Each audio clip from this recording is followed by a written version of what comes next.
So what happens after we find the tech? You shoot me? Not if you let me have it. There's no way I'm letting the Breen anywhere near it. We'll see about that. Coming up, trapped inside a mysterious alien portal, Captain Burnham clashes with Moll in a bid to locate and secure the Progenitor's technology. Commander, I've lost visual on the portal. Find a way to get it back. Stay on target. Breen fighters are gaining on us. Commander Raynar and the Discovery crew engage in an epic battle against Breen forces determined to prevent them from seizing the portal for themselves. I promise you, I will do everything in my power to help you unlock. But I need you to trust me. And the Federation. Will Burnham succeed in securing the Progenitor tech? Why did you bring me here? It is my duty to share instructions on how to operate this technology. And how will the Federation harness this unimaginable power if they do? All this and more. Coming up on the Star Trek Discovery Series Finale edition of Energize. Energize.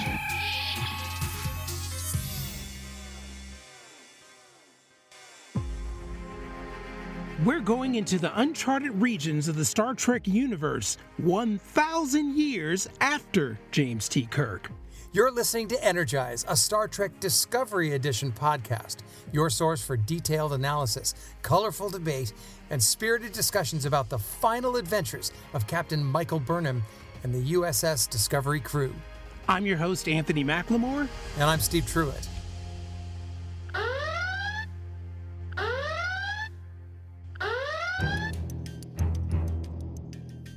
This week, Captain Burnham is on the brink of unraveling the riddle and unlocking access to the Progenitor tech. However, with Moll and the Breen hot on her trail, the success of the mission hangs precariously in the balance. Here's a warp speed recap of the Star Trek Discovery series finale episode, Life Itself.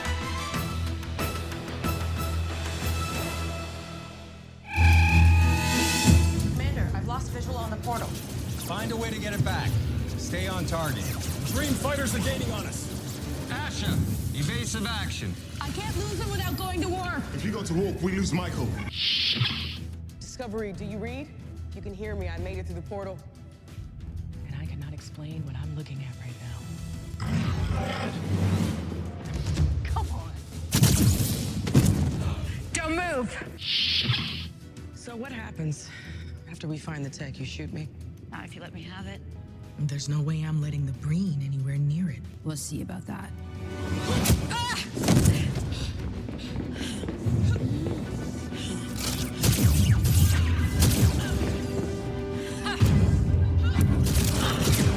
Doesn't have to be this way. Your choice, not mine.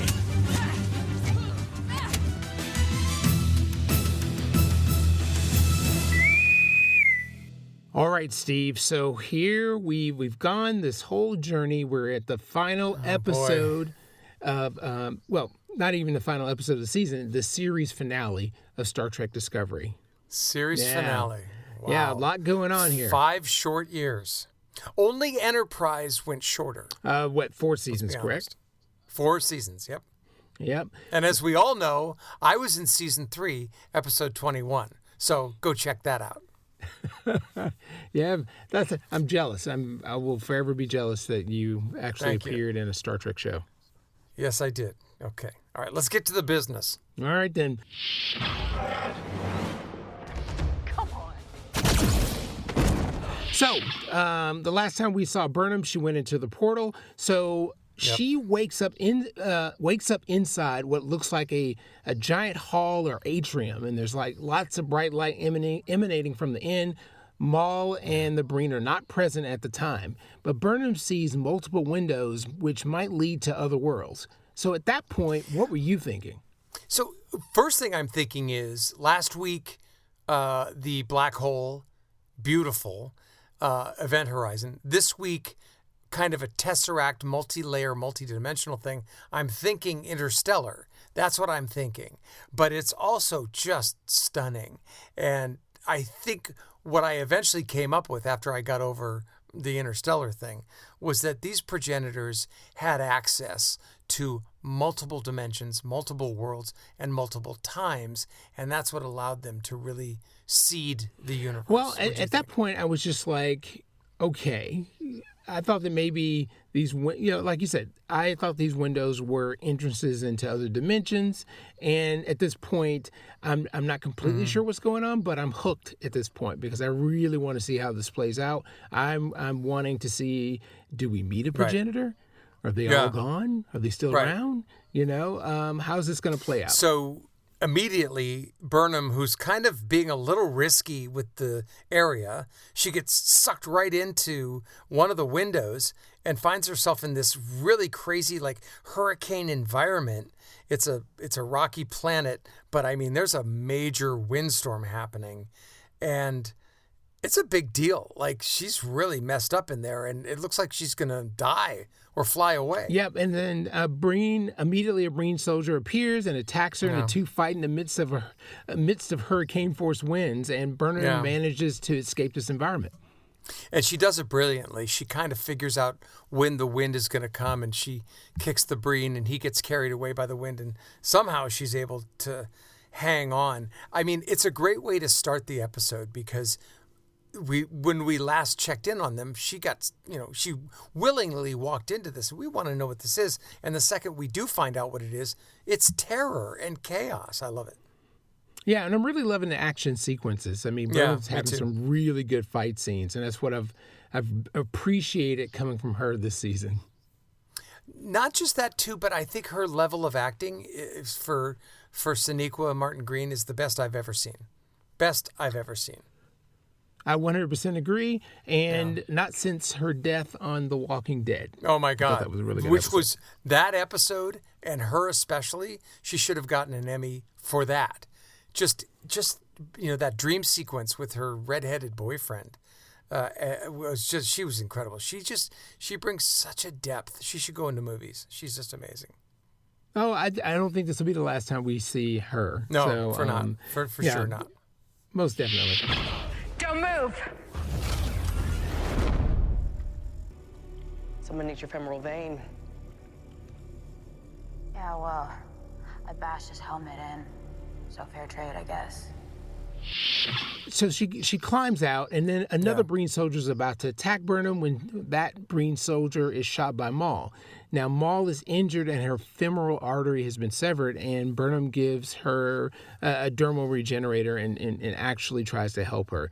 And so the fact that Moll shot the Breen officer, I've just been kind of, is Moll turning? Is she just seizing an opportunity to help herself, or what is the case? I think what I'm thinking here is Moll was never a fan of the Breen. She's just trying to bring back Locke, and these Breen soldiers who went in first are not her friends, and they're getting away with stuff. But I think what I'm more concerned about is, and I know that Captain Burnham is a good, upstanding person, but why is she letting Moll live? Like, Moll is, she doesn't need Moll. Moll is a fly in her ointment. Just let her die and go get the tech. The problem's solved. But she's a Starfleet officer and adheres to a certain code, and I can see why she, and the fact that she doesn't know what she's facing. I'd rather not do this completely alone, but at the same time, she's having to look over her shoulder, which is a huge distraction. Which I get. And I think in the larger narrative, we need to fill 90 minutes here, and we need Moll around for that to create more drama and stuff. And to me, it felt more like a device than what I think a real person would do. This Moll person has threatened the entire universe. Let her die. Go get the tech. She chose that life. She chose to get shot. She chose to be a baddie. Go get the tech and go home. But, you all right, Tiberius, don't believe her. Don't trust her. Right, exactly. Let her die. Let her die. Yeah, okay, that's how I feel. A little about Star it. Trek, the Undiscovered Country. Yes, that's right. Yep. So aboard Discovery, and they're under a tremendous amount of turbulence from the two black holes. Commander Raynar and Discovery are trying to figure a way to capture the portal before it's crippled. Status report. Still no sign of Captain Burnham from inside the portal. Keep trying. Commander Jemison, can you get a transport lock on the portal? Negative, sir. Still too much interference. In order to get ahead of it, the Dreadnought, I guess they were sending fighters to go after Discovery, which I because thought the was Dreadnought really was crippled. cool. And so the Dreadnought was crippled, and they sent out their fighter jets. Which I like, it's, or whatever they are. Yeah, they're little drones or whatever. I like this because it adds an element. Look, I'm just going to be honest with you. I wasn't a huge fan of this final episode, but I liked elements of it. And one of them was this particular attack. It creates a multi-dimensional attack on Discovery that really ups the game. But I do want to mention one thing. I don't know if you noticed this, and I'm sure you did. During attacks on Discovery, for some reason in this particular episode, there's flames erupting on the bridge. Not sparks like we're used to seeing over the last 50 years, but actual flames. Did you notice burst of flames? Oh, yeah, 100%. I mean, what the hell is that? Spot, you get roasted on that ship. I know, but I've never seen flames erupt from a comm panel. I gotta ask, what is that? Are they trying to up the... It just seems so unrealistic to me. I don't know. They were taking a beating from a Dreadnought, though. That was a bigger ship than they've ever faced, so maybe they were getting a huge enough pounding. So they're trying to make it... They're increasing the tension with flames. I guess so. Okay, all right. I didn't agree with it, but okay. All right. Discovery is running out of time. Tahal will reach them in 60 minutes. She cannot learn of the Progenitor's power. I believe my strategy will convince her to turn her fleet around. A strategy based on disabling your shuttle's photon torpedoes. Now, back at Federation HQ, Admiral Vance discusses Saru's diplomatic mission. We know that he was going to go on a mission to take on the other Breen Primarch to convince her to turn her fleet around, because we can't have two Breen fleets going after one lowly Discovery ship. And so Saru is suggesting approaching with photon torpedoes disabled. And I was like, what? Which is the equivalent of dropping your gun in the Old West. Look, I'm putting my gun down. I'm not here to shoot you. But, we all know what happened in Back to the Future when Marty McFly dropped his gun. Biff shot him right in the chest, right? No spoiler there, because we've all seen it, I hope. But Marty lives. But somebody's like, I didn't see it. Thanks a lot. 30 years later. Yeah, and I'm thinking, this is a good approach, but against the Breen, who has this reputation that we've heard about for the last 10 episodes, is that the smart way to go? I don't know. I was like, okay, at this point, I was like, okay, Saru's going to die. He's going to go out. That's what I was thinking. And we talked about this over the last few episodes. Someone's going to die in this episode. Someone goes. Someone's got to die. We'll get to that later. Let him die. Someone has to die. Let him die. Oh, my goodness. But Commander Nine volunteers to accompany Saru, so at least he's got backup of some sort. Yeah. Yep. So what happens after we find the tech? You shoot me? Not if you let me have it. There's a way to bring Locke back. The Federation will make it happen. After we learn how to safely use it. I don't trust the Federation. Or the Breen, for that matter. We get back to Burnham and Moll, and so they're discussing the endgame once they acquire the tech. Who's going to get it? And should the Breen or the Federation have it? Which I think is a very legitimate question, because I felt like Moll was presenting a good argument. Which was what? That they, why shouldn't they have it? Yeah, why shouldn't the Breen have it or the Federation have it versus the Federation? Exactly. What's the difference, right? Because but see, she's jaded and she hates the Federation because they represent something that she's not a part of. She's an outsider or a rebel. She lives on the fringe. I mean, this is the age-old question. It's like voting for president this year. Oh, they're both equally bad. No, they're not. You're crazy. There's one obvious bad person and one obvious good person. You may not understand that, but you don't give the Progenitor tech to just anyone. And, I'm disappointed that she's so jaded and so broken that she can't see the difference. But at the same time, it's a good plot deploying Yep. technique. And so Moll's not rationalizing this, and Burnham trips Moll. And this was really cool. She trips Moll and runs off and takes fire from Moll. Yeah. And they had a great zero-G fight sequence. Yeah, I love this girl fight. It's fantastic. It was a little gratuitous. They didn't need it, but at the same time, it was great. It just was like, let's go to town. But again, Anthony, I think in this episode, I feel like it was written very hastily. I feel like this is like, we got to end this. Let's just throw a bunch of spaghetti at the wall and see what sticks. And in this case, I didn't feel like this fight scene was well placed because it's like, okay, let's work together. And then suddenly Burnham, who won't let her die, trips her and tries to get away. It just felt out of place. Oh, well, I'm going to disagree with you on that one because she was remember, she spent time trying to rationalize with her. Yeah. And it just showed to me that Burnham realized, okay, there's no reaching this chick. I got to go, short of killing her. But at the exact moment she trips her, Moll is working with her. That's what confused me. It's like, wait, she's working with you. Why you trip her now? Well, it was because I think it was the conversation about, Federation versus, the Breen. I mean, if I was Moll, I would say, yeah, of course the Federation, because the Breen are highly untrustworthy. And that would have, I think that would have changed the dynamic, but I think that Burnham in that moment realized that. Okay. All right, fair enough. Yeah, so they fought through various environments, and sidebar. It was awesome. That fight was great. Yep, that fight was great, and I will say, quick sidebar, I think, 30 years ago, when we grew up in the 80s, girl fights were not done very well. You just saw it on Dynasty, where... Yes, and that was still overly dramatic. Yeah, they fall in the pool. Yeah, that kind of thing. But they're wearing cocktail dresses, so it's not even sexy. With Jennifer Garner when she fought Francie, when she realized Francie was a replacement. That was the beginning of the change, I thought, of girl fight. The real girl scenes. fight? Interesting. I think you're right, because the next time I saw a real girl fight was season 1 of Battlestar Galactica between Six and Starbuck. That was a hell of a fight. Oh, that was one hell of a fight. So... Yeah, and in between that time, after that, they did a pilot for the Bionic Woman, and that was a lot of girl fighting, but that was crap. That's why Bionic Woman didn't last. Look it up on YouTube. I'm sure the pilot's I'm gonna check it out, but I had to add that sidebar because things do change over time. I mean, the girl fights are like real fights, not they are silly business. Yeah. No, this one was real. I mean, and multi-dimensional and multi-gravitational. It was pretty great. Commander, I've lost visual on the portal. Find a way to get it back. Stay on target.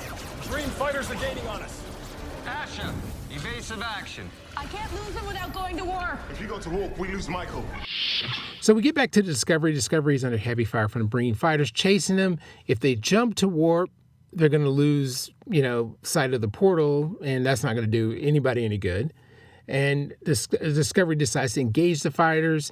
Book will use this distraction to slip past them in a shuttle. I thought this was a great plan. I did too, and this is one of the times where Book, who I've never felt belongs as part of a crew of Discovery, finally convinces the crew, hey, listen, I can actually be of a benefit here. Let me take a shuttle. They didn't really hearken back to his betrayal from last season. They didn't really spend a lot of time on that. And I would have loved to see Raynar say, hey, I know all about you, man. I don't know if I can trust you. But they're just like, okay, let's do it. We're in a hurry. And so off he goes. And in the meantime, they've got to go. They've got to go down and make sure that he's inoculated from whatever radiation he's going to feel, right? Yeah, because the shuttle itself doesn't have the shielding that Discovery does. And so Culber decides to go with him. He feels compelled to go with him to stabilize his vitals. Right, and this is a bit of a tendril back to what he's been going through this season. Like there's something going on with me, I don't know what it is. And we're starting to get a sense here that, maybe this is it. Yeah, and Culber feels like this is his purpose. And so it made me think again, is Janal still hanging out inside him? Good question. Right. Yep. Actively or latent? Yeah, and I felt the same way. I was like, okay, is Anthony right here? I had that thought in my head. Yep. I've been saying it all season. He's still in there. I know He's still in there. Janal is present. And I've been saying that Raynar's a bad guy, and I'm going to be honest, I don't think either of us were right, but go ahead. Yeah, yeah. So Book Shuttle heads out. Raynar and Discovery go on offense. They decide to lure the Breen ships into this plasma cloud and then ignite it, which I thought was a pretty cool idea. I will do everything in my power to help you in luck. But I need you to trust me. And the Federation.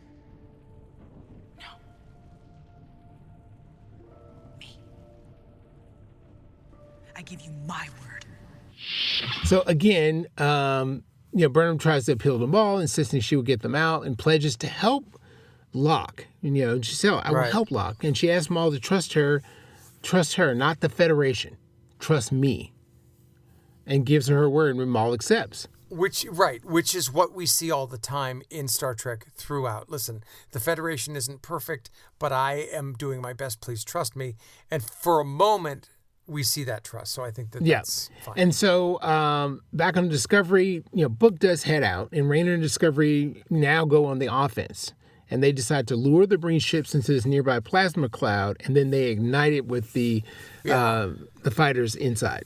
Yeah, I like this too. This is a bit of a tactical intensity. Bringing back the Motara Nebula, bringing back a couple of other.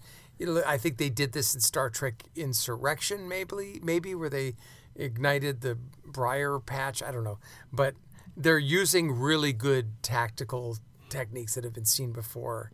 And it was a very Raynar thing to do. I think so too. A little bit crazy, and again, lots of flames on the bridge. Yeah, lots of flames. Lots of flames. We're roasting here. Yeah, but I mean. I like the sequence because Raynar was really taking the helm, and it harkens back to the way he was. He's very, it harkens back to the beginning. He's very forthright. Yeah. He's an offensive. He's a tactical offensive which officer. is what he was when he was captain of the other ship when we opened up the season. Yeah. Yep. And so Burnham and Moll discuss a new window into a hidden area, and the two step in. So I'm just like, okay, this is getting good. We're going to figure out what the hell happens. I like this aspect of it, too, because it didn't limit them to the narrow pathways they were on. They really used the space, so to speak, in a 3- and 4-dimensional way. And so I like that. That was pretty cool.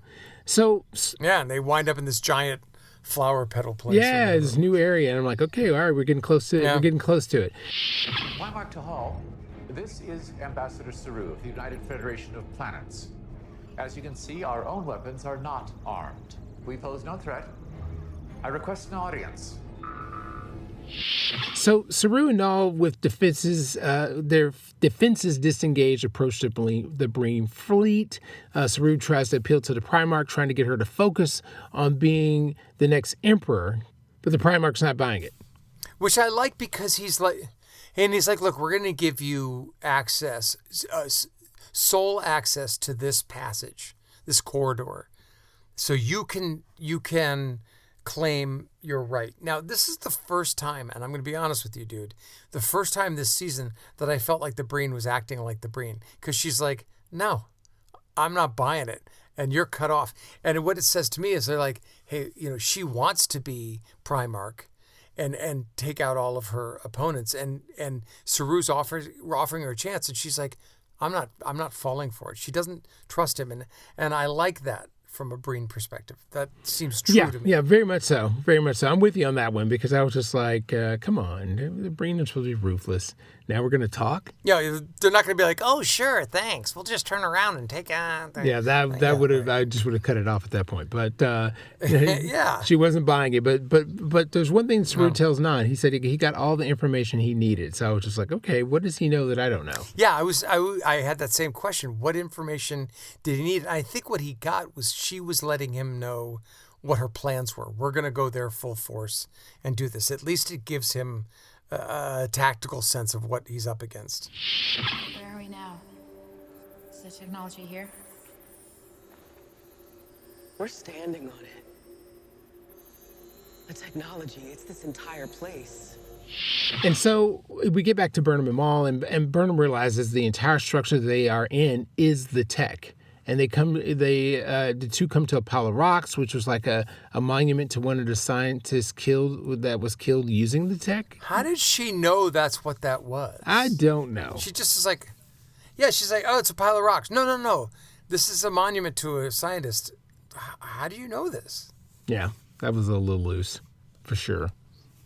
Yeah. Dude, it's at this point where things start to fall apart just a little for me. We'll get to it. Okay. So the two come across the interface with a number of triangles on top, and then the phrase that Burnham got when she was in the archive, build the shape of the one between the many.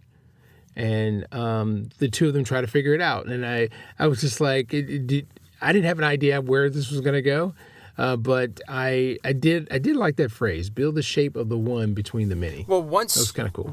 I agree. Once you realize what it means, you've got 9 triangles there. So Moll, of course, instinctively thinks, well, just build a giant triangle, because it takes 9 mini triangles to make one giant triangle. To me, that made sense, but Burnham stops her and she's like, no. Build the space between the many. And then I'm wholly confused again. But before we can figure that out, Burnham starts hearing calls from Booker. And she's like, Book, is that you? Is that you? Is that you? Is it you? And it's like she kind of wanders off to try to talk to him. And then Moll knocks her out. Which, again, like, if you'd let her die, if you just listened to me and let her die back when you were in the Tesseract, it would have been fine. But now you're lying in the flower field, knocked out, and Moll is going to take over. Yep. And so Moll brings Locke out of, I forget what you call it. No, it was in the pattern buffer. Yeah, a pattern buffer. And, and she builds the pyramid activating the device. And so she builds it by taking all of the triangles and making one giant triangle. Right. And because she's hanging onto the rim of this table, she immediately starts to just get like electrified, or something happens weird to her. It gets strange. Yep. So, as we mentioned before, Discovery leads the Breen fighters into this plasma field, and all the fighters get destroyed. But the repaired dreadnought goes after the portal as Book and Cobra try to do the same. And so we got this tug of war going on. But Cobra gets this gut feeling, and they're trying to figure out the frequency to lock onto the portal, and it's not working. But Cobra, gets an idea. So this was the worst part of the show for me, maybe even the season. They have spent on and off, and I think in a sloppy way, a lot of time building this secondary story for Culber. Something happened to me. I'm feeling something. My abuela, on and on and on. And here we get to the moment of truth, and it's just a number. He goes, try frequency 513.7. And he's like, that's right. And he's like, I don't know. I just had a feeling. It was so anticlimactic, so thin, and such I'm insulted for Wilson Cruz. I'd be pissed if I was Wilson Cruz. Like, you walked me all the way up to this edge, and you're pulling me back.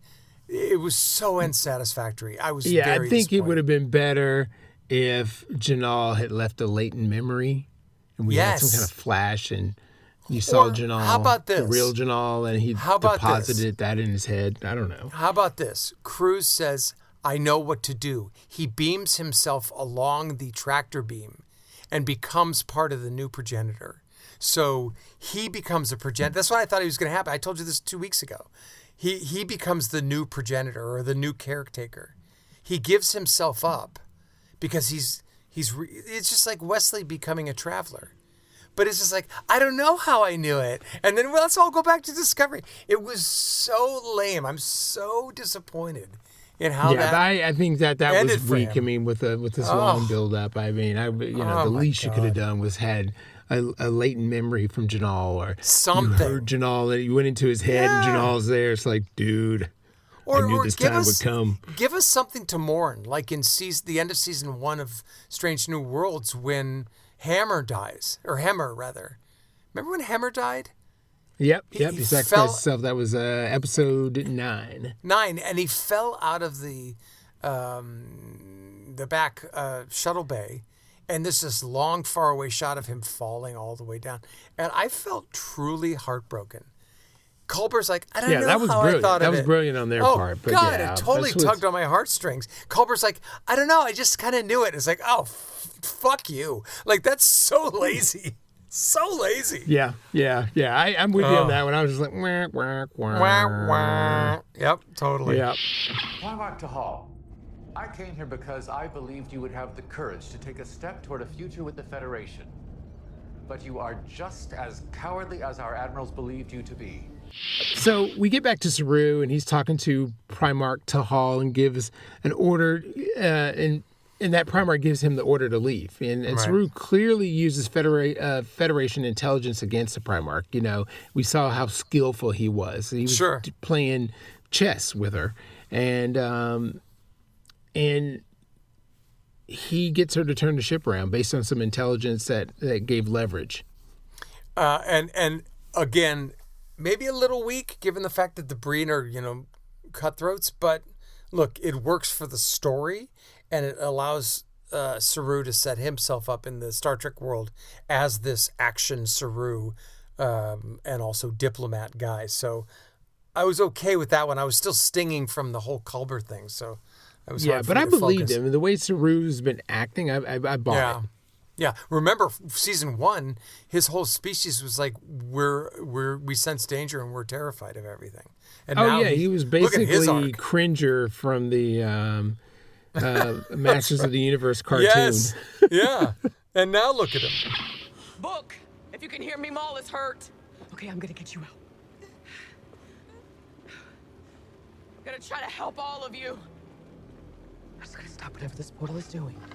So we get back inside the portal. Burnham wakes up, and Moll is enveloped in this energy, and she's she's connected to the little structure there, and Burnham continues to work on the clue and figures it out, and basically arranges the little triangles to leave a giant triangle in the middle, which was the spaces between.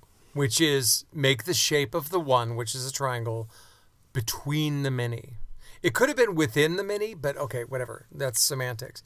Look, it works. I think it's creative. It's not as creative as I think a true progenitor could have been along this whole... Listen, I'm being very negative, and I apologize, everybody. But I just think for a final season, you can work a little harder and make the clues a little bit more esoteric, inventive. A bunch of triangles, I get it. It just doesn't seem worthy of 32nd century progenitor final clue. But that's me. Sorry. Feels weak. Put the square knob inside a round hole. Yes. Can you do it? Square peg, round hole. Yes. Between the circle is a square. Yes. Make it work. Yeah. Yeah. It was a little anticlimactic with the clue. Yeah. Yeah, because they were rushing to get this done. They had to rewrite. Yep. You know that. Yep. So it activates, and Burnham's brought into another dimension and is greeted by a progenitor who says she's been waiting for her. Why did you bring me here? It is my duty to share instructions on how to operate this technology. Well, I like this, and she says, "What are you doing here?" And for a second, I thought, "Wait, is this a version of her mom that was the first Red Angel?" But I guess it wasn't. It's just another progenitor. No. It's in this moment that pure Star Trek happens for me. Pure Star Trek. Drama is decision. You have responsibility. With great responsibility comes great decisions. What are you going to do? And it's in this moment I'm like, pure Star Trek. Yep, and so the progenitor is there to teach Burnham how to use the tech, and Burnham has a lot of questions. She, wants like, to know, get can there. it restore life? Yeah. Unfortunately, all it can do is basically clone you, but you wouldn't. But the essence of you would not be there. So you're like too bad, B4. Locke. Exactly. Yeah, Locke's gone. Yeah, Locke's gone. He's done. And the thing about it is, with this tech, if her species is gone, who we think the progenitors are gone. I'm just like, well, why didn't you use the tech to bring your civilization back? This is weird. Precisely, because it turns out they didn't even invent it. And by the way, this is taken from Contact. 1997, Jodie Foster, written by Carl Sagan. At the end of Contact, when Jodie Foster's on this strange, faraway planet near Vega, she's like, did you build this wormhole? And her dad, the vision of her dad is like, no, we didn't build it, and we don't know who did. They were gone long before we got here. So that was definitely borrowed, but I love that idea of, look, we're not the progenitors. I mean, we helped, but this was here long before we did. And that just creates that wonderful dimension of time and how long this has really been going on. Yeah, so they were progenitors in the fact that they seeded a bunch of planets, but the tech itself was from somebody else. Yeah, so that was a nice little twist, and it was very pure Star Trek. And so I was like, boom. I was like, what the hell? Ambassador Saru, tell me I don't have more to worry about right now. Primarch Tahal and her fleet have reversed course, Commander. However, she did leave a scout vessel to continue on. It is cloaked, presumably intent on learning what the Federation is so determined to keep from them. We are following its course. So back on Discovery, Discovery approaches Book's position. They get a call from Saru, and they're informed that the Primarch Tahal's fleet retreated, but they clocked a scouting vessel from that fleet that's hanging out. One guy. And one guy. And Raynar suggests taking the Dreadnought and the scout ship off the board by using the spore drive to drop them both somewhere else. So, like, spray a bunch of spores in the immediate environment and then activate them. I thought that was pretty cool. This has been such an up and down episode for me. Like, very disappointing and very exciting. And I think some of the disappointing things were thrown in last, but I think this was always intended because it was so well thought out and well written. I've never seen anything like that. Especially with the an spore entanglement drive. feel that encapsulated Discovery, the Breen ships, all that. And I thought that was really cool and a brilliant kind of move. Raynar strikes again. Not only did they do that, but they separated the saucer section to do it.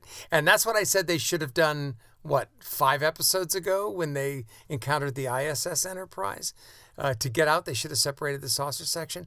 But they did it. And we haven't seen saucer seps since Enterprise.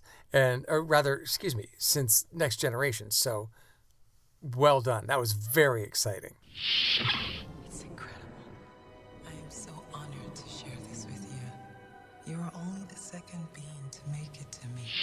So, Burnham's with the Progenitor, and it discussed the Beta Z doctor, and that doctor, realized that, civilization wasn't ready for that kind of tech. And that's why all this was laid out the way that it was. But now Burnham is to become its new steward. Which, she earned because she got there.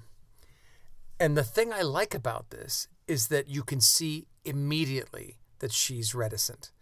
She's like, yeah, we'll get to that. Are you sure? And I like this because she just recognizes, and she's worthy. She recognizes that it's just too much power for anyone to have, and so she's tentative about it. I figured this is the way it was going to go all season. I figured this was the way it was going to end because that kind of power is just, people suck. Now, do I think that there's some people among us who could handle it? Yeah. Persons are great. Yes. People suck. We know this, right? So yeah. What I thought was that I thought it would be much more exciting for Moll. I thought that she would get into it, when she puts that thing together, kind of like the end of Indiana Jones when the guy's face melts, that Moll would, pay the price for getting it wrong. And then, you chose incorrectly. And then Burnham chooses wisely. It's like the end of the Indiana Jones 3. And then she's like, that's when she realizes. And it kind of did end that way. But she hasn't made her decision yet. She's got to go back and discuss it. Yeah. And, Burnham asked the question, can she or anyone know the right way to use this type of tech to bring peace and not more conflict? And it's legitimate because I think you or I probably would have felt the same way. I just don't think that kind of power should rest in any one person's hands. Well, that's why responsible people hide it, right? Yeah. They hide the power. Yeah. Question is who creates the power and why is it there? Yeah, of course it is. How can any one of us know the right way to use it? To bring peace and not more conflict? That's a question only a steward can answer. You must ask yourself, what is most meaningful to you? So Burnham admits to struggling and asks for more time to think about it. And, Burnham wants to help her friends. The progenitor says she will be waiting for her to continue her training if and when she decides to return. Right, and she is on this weird dimension. She's not real, because she asks her, are you alive? She's like, no, I'm not. We're in a different consciousness. And I like this, too, because it's a bit of a fourth dimensional feel to it, which I think is exciting. Yeah, and so when she says, when you return, I was at this point thinking, should you choose to return? I just figured that maybe many years later, Burnham would figure it out and come visit the tech at a later time. Well, what I was hoping from a dramatic standpoint, when a series ends, I want to feel sad. MASH ended, I was heartbroken. Seinfeld ended, I was sad about that. Battlestar Galactica ended, and I cried. What I wanted I was moved by the ending of Battlestar, even though the fourth season was a little weak. But what I wanted here was Hugh to become a progenitor and say goodbye. I wanted Burnham to go, you know what? I will take this on. I'm leaving everybody. Goodbye. I'm going into a different dimension. I wanted to feel sad. I wanted to miss these characters. And not to spoil the next 15 minutes, but she didn't do that. And in fact, she kind of does the opposite, and I was just very disappointed. Yeah. So Burnham returns to the present and sees as she's coming out of this, she sees a progression of all the advances of life over the past 4 billion years. Yeah. Which would be pretty freaking cool to see. Which was also called... Well, yes, it would be great to see, but let's be honest, it was just a bunch of stock footage. Plants growing, it was water, plants growing, urban development. Come on, they went on to Pond 5 and got a bunch of stock footage. Pond 5, yeah, Pond 5. Yep. So, oh my God. Yeah. So Burnham wakes Moll up, and she reveals that Locke can't be brought back. And the two are beamed aboard the shuttle. Sad. I thought this moment was like glazed over. Can't be brought back. Sorry. Yeah. After all this time, 3 episodes, it just felt so sloppy to me. Like, come on, guys. This is a 5-season. You brought back Star Trek television. Yes. Right? Yep. You were the first since Enterprise in what? 15 years? Yeah, well, Enterprise went off, I guess, somewhere 2005, 2006. 05. So, yeah, it'd been about a good 9 years. 05. 05, yeah. So they've been... No, 19 years. No, Enterprise was on in the early 2000s. Yeah, it ended in 05, right? Yeah, 05. So they've been, and then this show came up, about 12, 13 years later. Yeah. Yeah. I'm going to say 14 years later. Anyway, point is, over a decade, you've got an opportunity to bring back television, and I don't know. They just mismanaged it. Yeah. Anyway, but let's move on. Okay. I met one of the progenitors.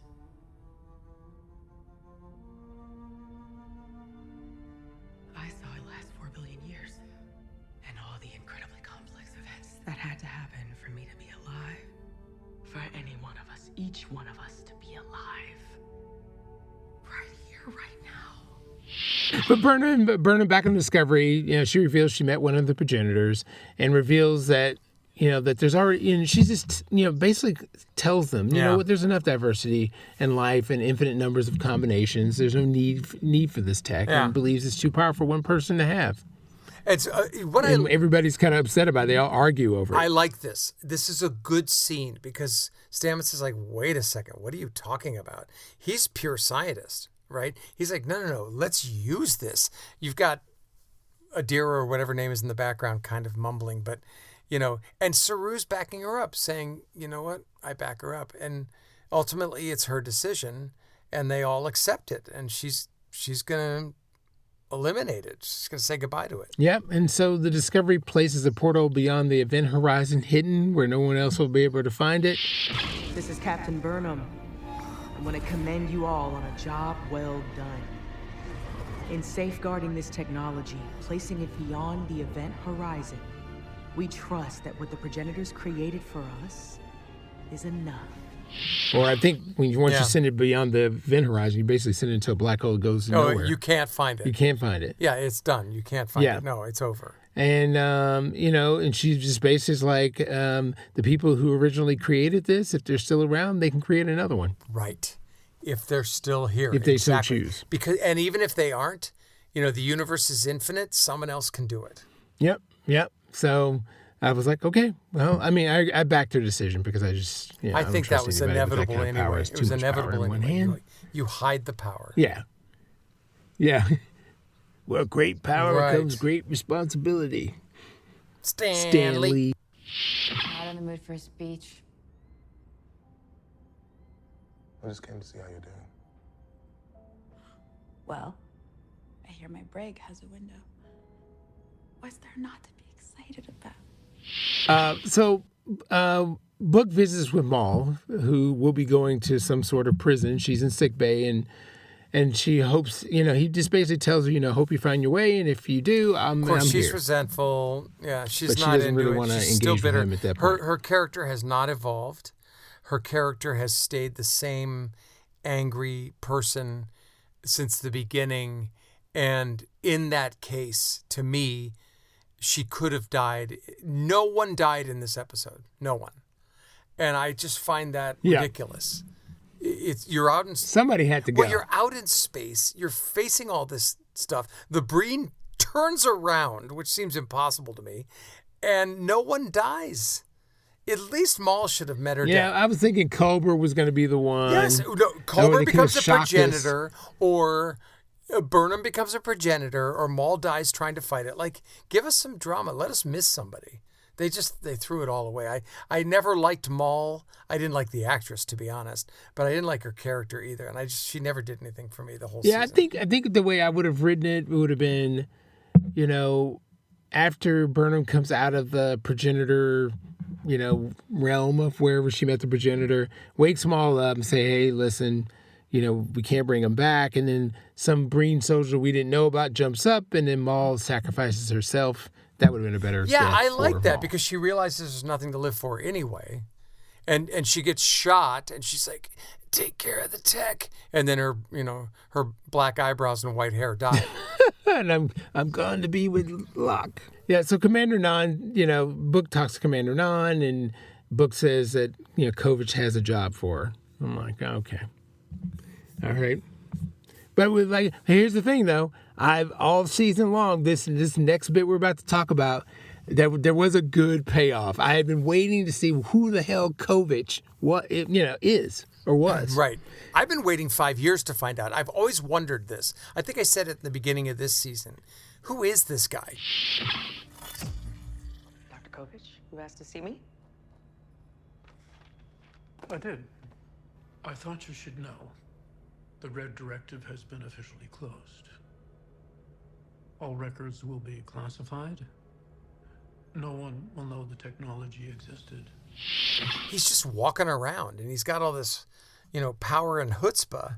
And we find out this is one of, if not the most satisfying elements of this final episode. Yeah. So Burnham meets with Kovich in his office. The Red Directive's been closed, and all the records have been sealed. It's all back to being classified.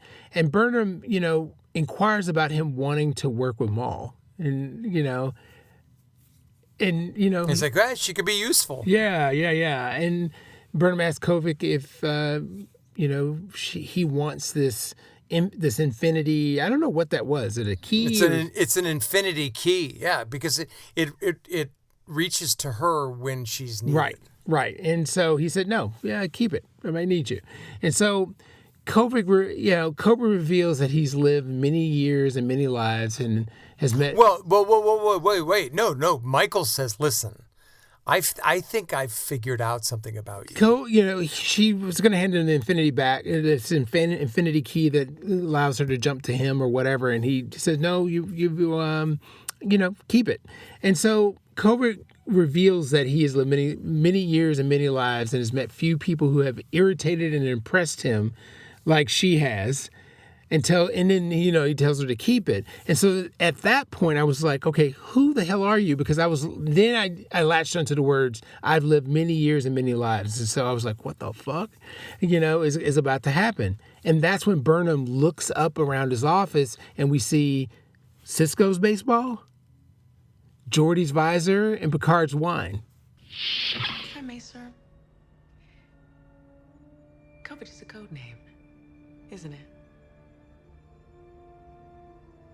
Who are you really?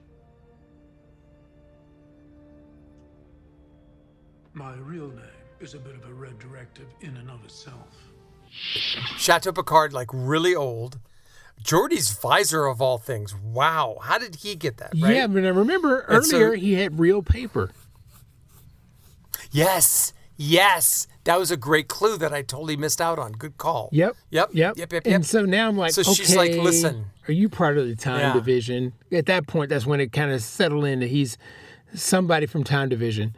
And that's when, Burnham says, Kovic is a code name, and asks who he really is. And he admits, he puts his hand out and he says, well, she goes, Captain Burnham, USS Discovery.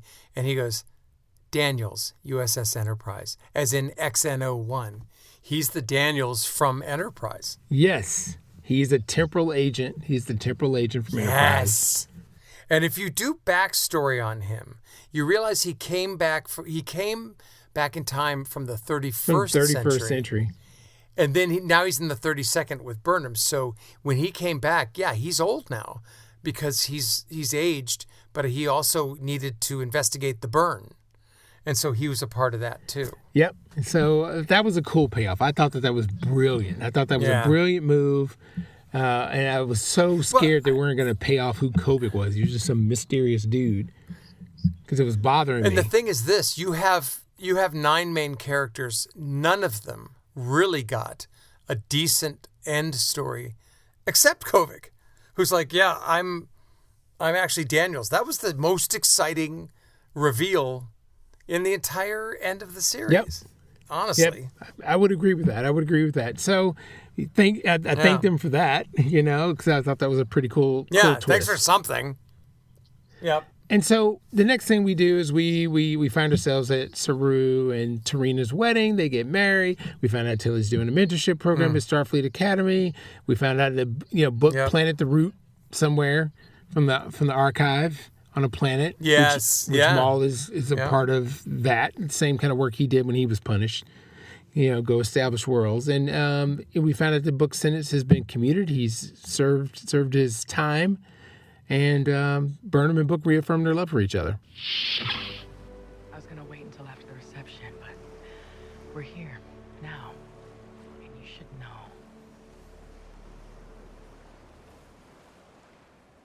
I never stop. You love me. I love you. I love you too. Possibly since the moment we met. They're on the beach. I like his wedding hair. And she looks incredible. And they're just like, you know what?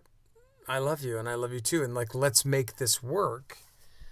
And the last thing that happens in that moment, that timeline, is that infinity key goes off. Oh, another mission, which lets us know, not only is Burnham going to go off and take care of it, but Book's going to be by her side. And I thought that was really cute. I was glad that they reconciled their relationship and it came full circle for them. I think she deserved that. I don't think there was a question about that. No, it had to. I mean, that was written, etched in stone. So we flash forward. We're in the future. We see an older Burnham. She still has that infinity key, and we find out that Book and Burnham got married, and Book alludes to it being a big day. There's a one final mission that she's going to do it alone. Sorry to interrupt, Admiral. Your shuttle is arriving momentarily. Thank you. I really like these characters, and I think over this season, I fell more in love with Sonequa Martin Green than I did the entire series. And in this last iteration where she's, it's 30 years later, And she's just so charming and loving. And the way they flirt over the tea that he makes for her, the coffee, he makes coffee for her and he tries to drop this honey stone in and make it float on the top, and it doesn't. And she just flirts with him, and they've been in love forever. And yeah, that's just the chemistry between those two. Why are you getting rid of the series? It's just getting good. Yeah. It's a trip. So she's hailed. The shuttle's coming to pick her up, and in that moment we find out she's an admiral when they call her. And I'm like, okay, good, appropriate, sure. Appropriate. And the person who beams down is her grown son, who's the captain. Right. He's getting his first command, I believe. Yes, he's about to get his first command, and so the two of them take off, and we do some flyover of the planet. It looks like Quajon has been restored with that root, that tree root. Maybe it was the root of all things for the Quajon. Yeah, maybe. Yeah, that's where they were at the end. Yeah, that's where they were on Quajon. Yeah, on a restored Quajon, whatever planet they seeded. Yeah, new Quajon. Yeah, and so she's with her son, and they're discussing the pressures of commanding a ship and how he should approach with his crew, and she gives him really good advice. I thought that was a cool moment, and you would have a son that would be a captain. That makes sense. Sure, I think that does. And the next thing that happens, what I thought was going to happen, was that he would be captain of the Discovery. That didn't happen. These things that I expect come from 50 years of Star Trek. And so my assumptions I don't think are misguided because of the way that stories have been told over the last 50 years. A la Picard, where his son becomes, ensign or first mate on the new Enterprise, the Enterprise G. So I thought, he should definitely take over the Discovery. But he just disappears. And Burnham now finds herself on the empty bridge of the Discovery for one last mission. But what's the mission? Welcome back, Admiral Burnham. It's been a while. It's been too long, Zora. If you don't mind my asking, what exactly is our mission? I'm gonna bring you to a set of coordinates in deep space. Then me and your crew will leave. After that, you wait. The way I parsed it was they decided to send a Discovery ship with Zara. Zara's a clothing store, but they sent Discovery. They sent Zara. She's going to spread fashionable clothing across the galaxy. But they're going to send Discovery, and what the way I interpreted it was they were going to park it. Well, they did say that near wherever they hit the tech. They did say that to kind of be a guardian or emissary for whoever comes for it. But who mans the ship? Not Burnham. Is she out Zora. there? So Zora does it by herself, right? And there's no crew. But how does Burnham get back? No crew. We don't know. Oh, well, I'm sure that somebody came to get her. Yeah. Well, but at the end, what we see at the end, of course, she does the obligatory "let's fly," and they black alert drive out of there. But before that, there is what I felt was a completely unnecessary moment where Burnham has a flashback and all the original cast is on the bridge with her, 30 years earlier, and they're all hugging and partying. And then she blinks and she's back into the present. Yeah, that was a little underwhelming way to do it, to bring back all your cast. It would have been easier to show them all at the wedding or something like that, or have them at the wedding, or have them on the bridge saying, "Let's go, let's do one more mission." Yeah, that would have been a way to do it, or a flashback, a decommissioning ceremony for the Discovery, and she takes it out. Yes. Now, there's one more thing that you may or may not have noticed. As Discovery is pulling out of space dock and about to jump, the gimmick of the nacelles being separated from the body, which I never liked, is not in play here. The Discovery, the nacelles are back attached to the pilots. Yes, I did notice that, actually. Why? Which version is this? It's 30 years later, and suddenly they don't have that tech anymore. I'm confused on all fronts. Yeah, it was. Well, we discussed this. It was a bad move when they decided to put the nacelles detached. It just I never liked that. That's what the future looks like. You detach nacelles. It's got to be better than for the sake of detaching them. Yes. Oh, look what we've learned to do. That seems stupid. Yeah, unnecessary. One good photon torpedo and the nacelles off into the, the Motara Nebula. Yeah. Oh, yeah. I'm so bitter about this. I'm so sorry. Like, I knew coming into this season, Anthony, that I'd be bitter because I was so over Discovery, and I so enjoyed the season because they were proving me wrong at every turn. But I gotta say, man, this last one just did not do it for me. I wanted to miss Discovery. Yeah, I wanted a little more. I wanted to cry. Yes. Yes. Shed tears for other shows when they've come to an end, which we both have done. It didn't hit me as much as I would have liked. This was akin to, and very similar to, the end of Enterprise. Enterprise got canceled before it was done, and they throw Riker and Troy in there in the last episode to be like, oh, I'm looking back in the past. It was so terrible. The end of Enterprise was so bad that everyone just groaned and rolled their eyes, and no one missed it. And I'm really disappointed that Discovery will likely be the same. I think it's going to be thought of as more of an Enterprise than Strange New Worlds or something like that. Yeah, well, I will say this. Discovery, love it or hate it, was definitely stronger than Enterprise ever was. Yes. At least in my opinion, because I loved season 1 of Discovery. Yeah, me too. And I supremely enjoyed season 2. Then they lost their way with their BS. Yeah. Child temper tantrum destroyed everyone. They blew it. And then they didn't do any better with the next season. Well, now it got worse. Energy aliens and it got worse. Plane. They didn't know what to do. No one thought it through. No one thought Star Trek. Gosh. What I've watched, all I do is watch shit about Star Trek, and I saw one documentary that said, look, this new crop of people, or quite frankly, every time someone gets a hold of Star Trek that's new, they go, oh, I can fix this. J.J. Abrams tried it. Even Brandon Braga to some extent. Which I think he did a good job with his alt universe. It gave him the freedom to do it, but still, I felt like I was still watching Star Trek. Yeah, okay, I'll give you that. But he wasn't even a fan of Star Trek anymore. Yeah, the first one was good. But I know what you're talking about. The guy who directed the third film, I was like, what Justin are you doing? Lin, yeah. We got motorcycles. Justin Lin blew it. No disrespect to you, dude, but you blew it. But like I said, all these people get their hands on Star Trek, and they're like, I can fix this. I can make it my own. But they're wrong, because the people who love Star Trek fully understand the ethos of it and what really makes it work.